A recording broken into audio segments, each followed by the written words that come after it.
மேலும் ஒரு அண்மை செய்தியை பார்த்து வருகிறோம்.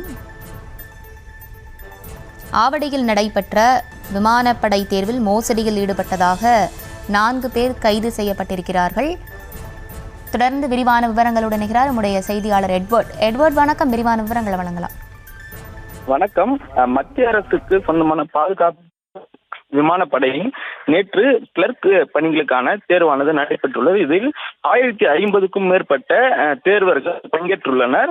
வழக்கம் போல தேர்வுகள் நடைபெற்றுள்ள பல்வேறு வெளி மாநிலங்களிலிருந்து தேர்வர்கள் இங்கு வந்திருந்தனர். அவர்களை பாதுகாப்பு அதிகாரிகள் சோதனை மேற்கொண்டுள்ளனர்.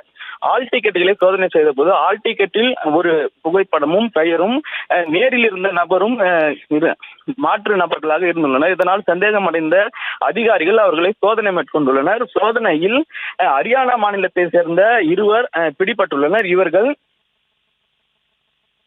இவர்கள் மற்ற 2 பதிலாக, அதாவது அமன்குமார் என்பவருக்கு பதிலாகவும் ஹரியானா மாநிலத்தை சேர்ந்த கௌரவ் என்பவர் ஆள்மாறாட்டத்தில் ஈடுபட்டுள்ளார். இதே போன்று சுனில்குமார் என்பவருக்கு பதிலாக அனில் என்பவர் ஆள்மாறாட்டத்தில் ஈடுபட்டு இங்கு தேர்வு எழுத வந்தது கண்டுபிடிக்கப்பட்டுள்ளது.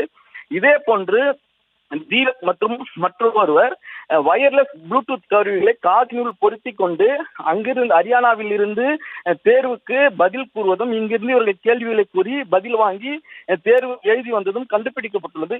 இதனைத் தொடர்ந்து விமானப்படை வாரண்ட் ஆபீசர் சத்யேந்திரகுமார் அவர்களின் புகாரின் பேரில் அவர்களை கைது செய்து விசாரணை மேற்கொண்டு ஆவடி முக்காபுதுப்பேட்டை காவல்துறையினர் போலீசாரிடம் ஒப்படைத்துள்ளனர். அவர்களிடம் நடத்திய விசாரணையில் ஹரியானா மாநிலத்தை சேர்ந்த 4 பேரும் முதல் கட்டமாக 50,000 ரூபாய் பணம் பெற்றுக்கொண்டு இந்த விமானப்படை தேர்வில் பங்கேற்றது கண்டுபிடிக்கப்பட்டுள்ளது.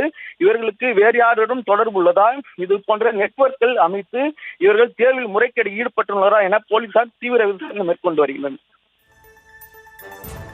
விவரங்களுக்கு நன்றி எட்வர்ட்.